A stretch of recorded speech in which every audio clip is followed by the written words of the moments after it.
नमस्कार महाराज. दादांचा प्रश्न होता की आता मी कॉटन लावतो आहे आणि मी मागच्या वर्षी ज्वारी लावलेली होती, बरोबर.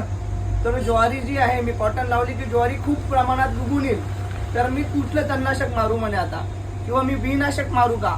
पण आमच्याकडे जोराचा पाऊस झाला आहे आणि मी परवा व्हिडिओ बनवला होता की बीनाशकाला जे आहे त्याची कंडिशन, जर पाऊस पडून गेला आणि जी बी आहे, कोंब आहे, आपले जे बियाणं आहे म्हणजे जे गवताचं बी आहे, त्याला एकदा जर कोंब फुटून गेला तर त्याला ते कव्हर करत नाही. तर अशा परिस्थितीमध्ये बीनाशक मारून पाहिजे ते रिपोर्ट येत नाही. मग काय करायचं आता, त्याच्यासाठी काय करायचं, आता जे ज्वारी आहे ही पोग्याचं गवत म्हणून आपण कन्सिडर करू, कारण ती पोग्यासारखी येते, कपाशीमध्ये आहे म्हणून त्याला आपण गवत धरू.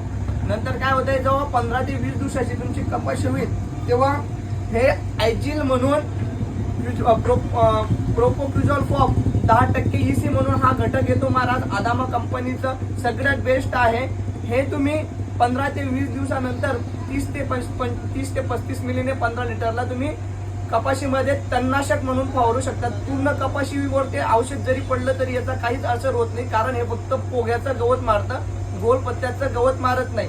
म्हणजे आपली कपाशी जी येते ही गोलपत्त्यामध्ये येते, आपली कपाशी गोलपत्त्यामध्ये येते. त्याच्यामुळे याच्यामध्ये जर तुमचं गोलपत्त्याचं गवत उगलं असेल तर हे गोलपत्त्याचं गवतही मारणार नाही, पण कपाशी वगैरे व्यवस्थित राहील आणि पूर्ण तुमचं जी ज्वारी आहे, जी तुम्ही म्हणताय की माझी ज्वारी खूप उगेल, तर पूर्णपणे मरेल, काही टेन्शन नाही, बिंदास राहील.